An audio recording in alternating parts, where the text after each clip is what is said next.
Bem, pessoal, falando um pouco sobre psicanálise aí, na psicanálise, nós temos o id, o ego e o superego, né? O id é a nossa inconsciência ou a nossa consciência sem reconhecer os ambientes, tá? Então, o id é quando nós nascemos, né? Quando o bebê nasce, ele está com o id, ele desenvolve o id porque ele não tem consciência de nada, né? Ele é totalmente inconsciente. A partir do momento que essa criança, que esse bebê, ele vai crescendo, tá? Ele vai começando a explorar o ambiente. Só que ele não consegue imaginar, né, os riscos que esse ambiente pode trazer para ele, tá? E isso ele continua no id. Ele não tem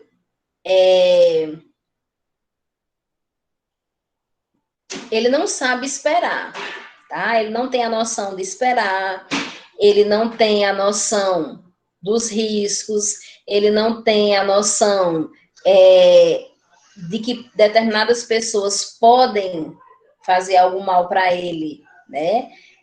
Então, é nesse processo do id. Quando ele cresce mais e ele vai tendo consciência do ambiente, ele está desenvolvendo o ego, tá? Então, o ego é quando a criança, né, ela começa a ter consciência das coisas, tá? Ela sabe, agora ela já sabe esperar, a mãe grita, já vou, ela para de chorar porque ela sabe esperar, ela já tem noção que quando ela quer um determinado brinquedo, se ela chorar na frente do avô, o avô vai dar esse brinquedo para ela, tá? Então, ela já vai ter noção das realidades. Então, nós hoje temos, né, o ego, tá? E o superego é quando a nossa consciência, que a gente já tem no ego, tá? Mas ela acusa determinada situação, que nós fizemos certo e que nós fizemos errado, tá? Então, o id é a inconsciência ou a consciência sem saber dos riscos do ambiente. O ego é quando a gente começa a ter consciência da situação, consciência da vida, tá? Do ambiente. E o superego é quando a nossa consciência nos diz que nós fizemos certo ou nos diz que fizemos errado, né? No popular é aquilo, quando a nossa consciência pesa. Então, o nosso superego, ele se sobressaiu acima do ego, certo? Todos nós temos os três, o id, o ego e o superego. Nós temos alguns momentos, poucos momentos de inconsciência, tá? Dependendo da situação. Nós sempre estamos no nosso ego, tendo consciência de tudo, e algumas vezes, né, também dependendo de determinada situação, o nosso superego, ele vem a se sobressair, porque a gente sabe que fez o errado, ou confirma, né, e daí trabalha, né, em cima desse certo. Tranquilo com relação aos três? Aí daí, pessoal, nós passamos, aqui é falando do id, a gente fala aí sobre a consciência, tá? Consciência é aquilo que nós temos na nossa mente, tá? Na nossa memória. São as ideias que nós temos. Então, eu tenho consciência do ambiente, tenho consciência das minhas relações, tenho consciência do meu trabalho, né? Porque todos estão ativos na minha memória, tá? E daí, também nós temos a inconsciência. O que seria a inconsciência? Tá? É aquilo que a nossa consciência quis esquecer, achou necessário esquecer. E daí, a nossa própria consciência manda essas ideias, manda essas memórias, manda essas informações para o inconsciente. E lá, essas informações, elas ficam, tá? Quando eu estou presente, quando eu me exponho a alguma situação, ou quando eu preciso dessa informação, essas informações, elas podem, sim, sair do inconsciente e vir para o consciente, que é o que a gente chama de evocar informações, tá? Mas caso eu não seja exposta a nada, a nenhum pensamento dos quais está lá no inconsciente, né? Ou eu não precise nenhuma das informações que estão lá no inconsciente, elas permanecem lá. E tem memórias nossas que estão no inconsciente que a gente sozinho não consegue evocar, que daí a gente precisa da hipnose para que a gente traga essas informações para a atualidade e entenda o sofrimento atual, certo? E nós vamos aí para as fases do desenvolvimento de Freud, né?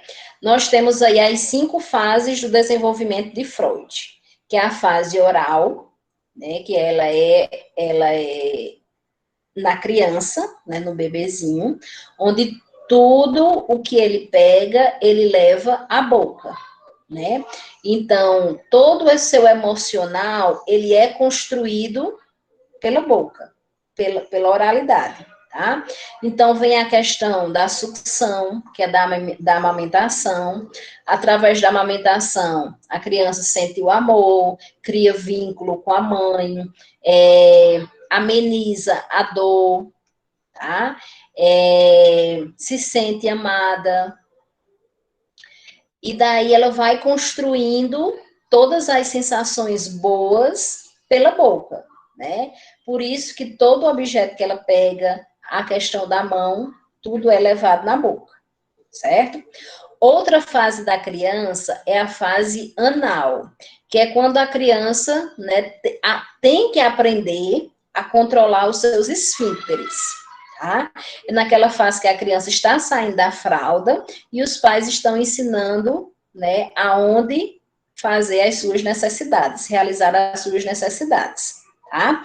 Segundo Freud, quando a criança ela sofre repressão com relação a realizar as suas atividades, as suas necessidades em locais inapropriados, se ela sofrer repressão nisso, ela está mais predisposta a desenvolver determinadas ansiedades, determinados transtornos de ansiedade, como ele fala na questão do toque, né? Na questão da limpeza exagerada, da questão da organização exagerada. E isso é segundo a análise de Freud, tá? A ciência, ela não explica, ela não trabalha nessa relação, ok? Então, na fase anal, é quando está aí o controle dos esfíncteres. O cocô e o xixi vai ser aprendido pela criança a se fazer no local correto, tá? E daí nós temos a fase fálica.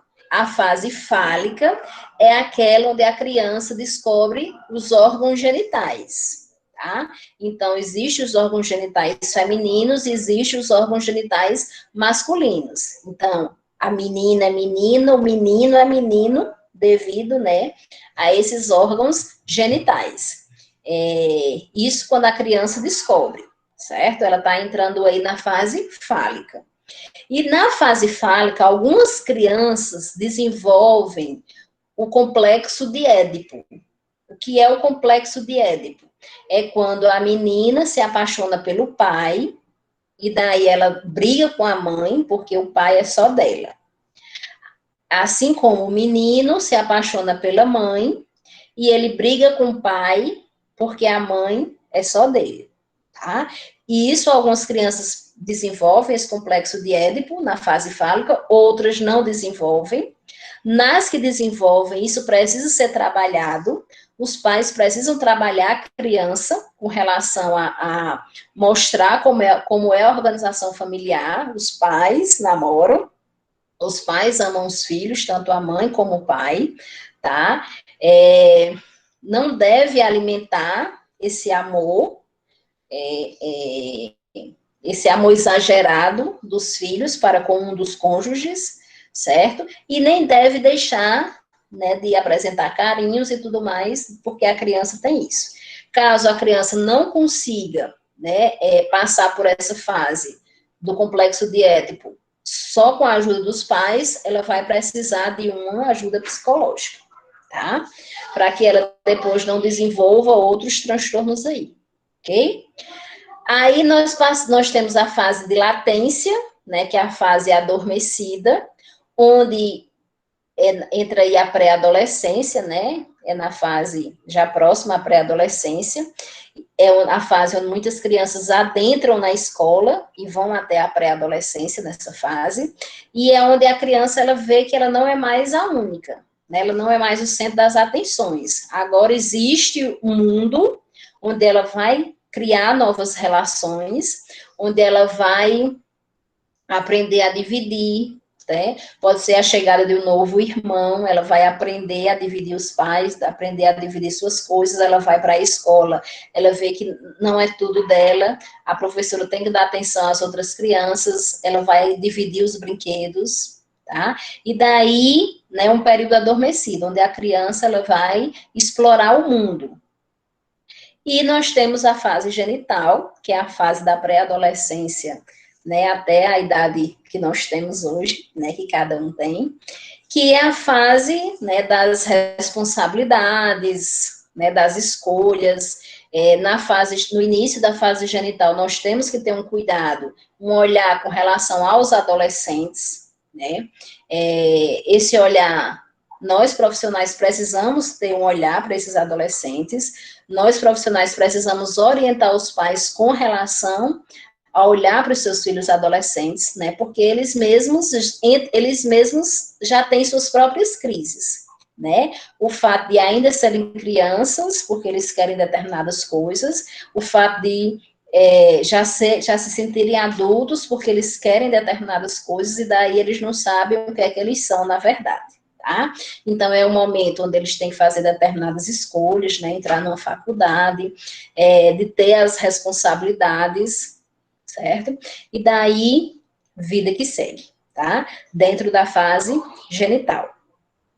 Tranquilo com relação à psicanálise? Tá indo rápido a revisão, mas tá dando para lembrar? E daí nós vamos para o nosso último conteúdo, que é memória.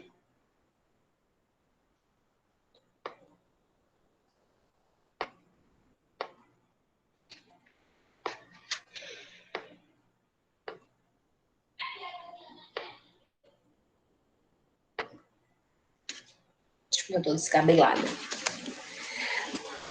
Na memória, pessoal, nós temos aí... deixa eu botar aqui. Nós temos aí a organização das nossas ideias.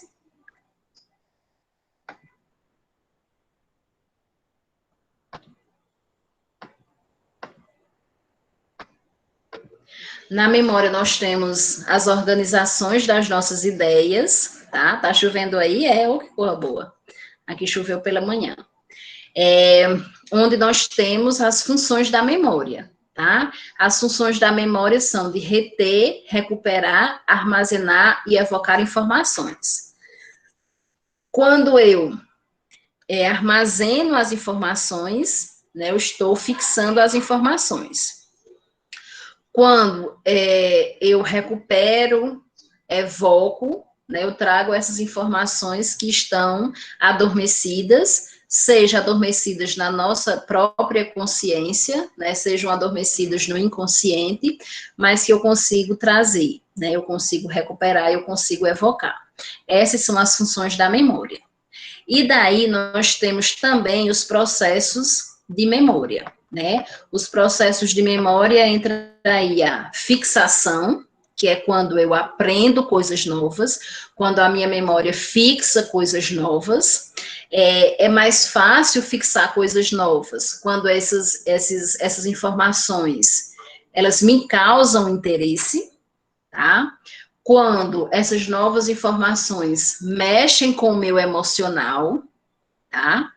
E quando realmente elas são novas, elas são novidade. Então, nesses 3 casos, nossa memória, ela fixa melhor essas informações. Se forem informações atuais, né, novas, novidade, tudo novinho aí, se mexem com o nosso emocional e se são interessantes para nós, tá? Então, por exemplo, nós temos uma coisa que está sempre em novidade aí, é o cartão de vacina, né? O esquema medicamento, desculpa, o esquema vacinal, né? Então, nós temos na nossa memória, fixamos um calendário, um esquema da vacina. E daí veio, né, uma nova informação, uma nova mudança com relação a essa vacina, a determinada vacina. Nós vamos fixar, por quê? Porque é uma novidade em cima do que a gente já sabe, tá? Então, eu vou aprender isso aí, tá? A outra etapa é a conservação. A conservação é tudo que nós armazenamos, que está lá na nossa memória, tá? Pode estar até adormecido, eu nem penso nisso, mas quando eu precise dessa informação, ela estará lá, tá? Pode até estar lá no inconsciente, mas quando eu precisar, eu posso evocar essa informação, tá? E o outro processo é a evocação, tá? Quando eu trago à tona memórias que estão adormecidas no meu consciente, e quando eu trago memórias que estão lá no inconsciente e que eu precisei delas hoje, certo? Então, essas são as 3 etapas da memória. Fixação é quando eu trago para a minha memória novas informações. Conservação é quando eu armazeno essas informações. E evocação é quando eu desperto essas informações no meu consciente. Tá? Elas estavam adormecidas ou estavam no inconsciente e eu as trouxe de volta, ok? E daí nós entramos nos tipos de memória, tá? Dentre os tipos de memória, nós temos aí a memória episódica, tá? A memória episódica é aquela onde nós lembramos dos episódios que foram interessantes, tá? Então, a gente foi para uma festa. Eu não vou me lembrar de tudo, mas daquele episódio eu irei me lembrar, tá? E isso é uma memória episódica, certo? Nós temos a memória semântica. A memória semântica são conhecimentos que nós temos, tá? São conhecimentos que nós já temos na nossa memória, no nosso consciente, que já estão conservadas lá. Assim como também conhecimentos novos, tá? Conceitos novos. Aproveitando aí o exemplo da vacina, né? Eu já sei o esquema vacinal, né? Já tenho isso na minha memória semântica, já tenho esse conhecimento. Só que hoje, né, o Ministério da Saúde mudou lá o esquema vacinal. Então, eu já vou trazer isso mais esse conhecimento para a minha memória semântica, ok? A memória de procedimento são as nossas rotinas, tá? É aquilo que a gente não precisa pensar para realizar, né? É o nosso automático. Então, é tudo que eu faço já dentro da minha rotina. Eu não preciso pensar no que eu vou fazer quando eu me acordo. Eu já sei, dentro da minha rotina, o que eu vou fazer quando eu me acordo. Isso é a memória de procedimento. Quando a gente aprende a dirigir, nós já sabemos o que é que nós vamos fazer para dirigir. A gente não precisa mais pensar em fazer, no que fazer. A gente já sabe. É a nossa rotina. É o nosso automático. Ok? E daí nós temos a memória operacional. A memória operacional é aquela que a gente decora. Tá? Eu vou decorar para a prova de saúde mental. né? Então, a minha memória operacional, ela vai estar ativa, né? Eu faço a prova, e daí algumas coisas eu já vou esquecendo, porque ela está na memória operacional. Eu só tentei fixar aquilo para aquele momento. Então, depois eu posso esquecer, tá? O que eu estudei e entrou na minha memória semântica vai ficar conservado, vai ficar armazenado, porque aquilo eu aprendi, é o meu conhecimento, certo? E nós temos a memória declarativa. Dentro da memória declarativa, nós temos os 3 tipos de memória. Memória imediata ou sensorial, é aquela memória que não cria traços de memória, não se consolida, tá? É aquela coisa bem rápida. Ah, o nome de fulano, esse. Thalita, o nome de fulano é esse, viu? Decora aí. E daí, se Thalita daqui a 5 minutos, Clélia, como é o nome de fulano? Ah, não sei não. Não decorei não, tá? É uma memória imediata, ela não cria traços de memória, ok?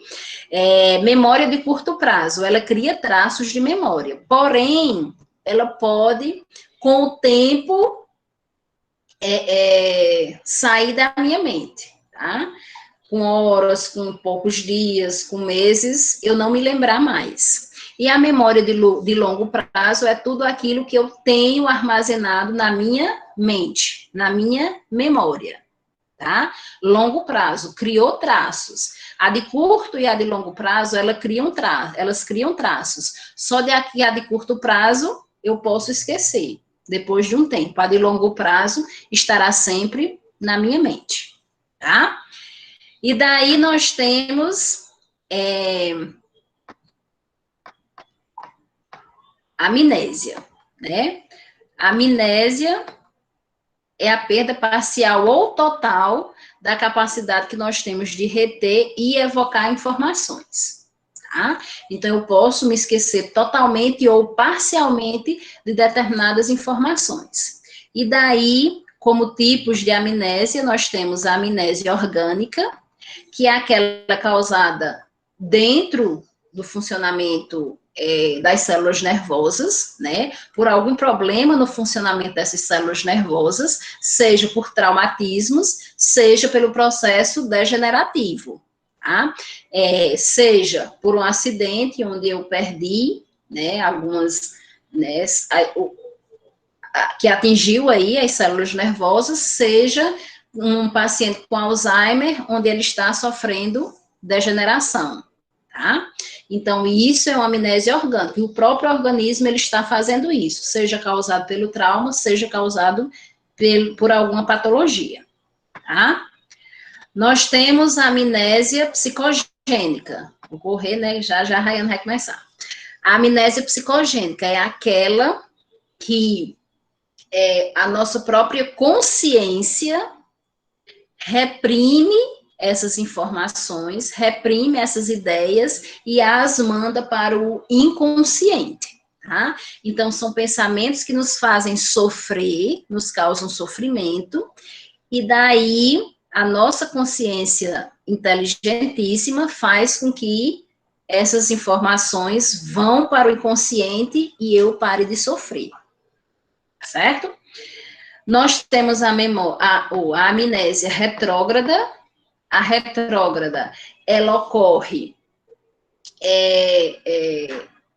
são fatos que eu não vou me lembrar com relação a antes do evento, tá? Então, ocorreu um acidente. Eu não me lembro como desenrolou esse acidente, tá? Eu não me lembro da minha vida antes do acidente, certo? Pode ocorrer essas 2 situações, tá? Então, é a dificuldade de recordar eventos anteriores ao fato, certo? Então, ocorreu o acidente hoje, eu posso não me lembrar como foi o ocorrido, não me lembro como o carro virou, não me lembro de nada, como também posso ser que eu não me lembre a minha vida todinha antes desse acidente, tá? E nós temos a amnésia anterógrada, que é quando que são as pessoas com Alzheimer sofrem amnésia anterógrada, tá? Elas têm lembranças de tudo do passado, tá? Só que agora elas não conseguem armazenar novas informações. Elas não lembram do dia de hoje, mas lembram de anos atrás, tá? Isso é amnésia anterógrada. Nós temos a amnésia infantil, que é aquela onde a maioria de nós temos, né, onde a gente não lembra de muitos dos fatos que a gente vivenciou na infância, tá? Lembra os que foram mais importantes, mais interessantes, de acordo com a nossa memória, certo? E nós temos o famoso déjà vu, ou déjà vu, que são as sensações de familiaridade que a gente tem diante de uma situação nova, tá? Então, eu nunca vi Thalita, mas a minha memória já viu várias pessoas que têm algumas das características de Thalita, tá? Então, hoje eu vejo Thalita a primeira vez e daí eu tenho a sensação de já ter visto Thalita. Na verdade, são fragmentos de várias outras pessoas que me trazem a lembrança e a sensação de já ter conhecido Thalita, tá? Assim como de lugares, né? Eu nunca passei por este lugar, mas vários locais que eu já passei têm algumas características desse local. Aí a minha mente monta esse quebra-cabeça, né? E daí eu tenho a sensação de já ter passado por aquele local. Ok, meus amores? Tranquilo? Tá? Cheiro no olho, tá? Segunda-feira eu ponho a prova e informar vocês no grupo, tá certo? Vocês não têm nem tempo de beber água, vai começar a aula. Cheiro no olho.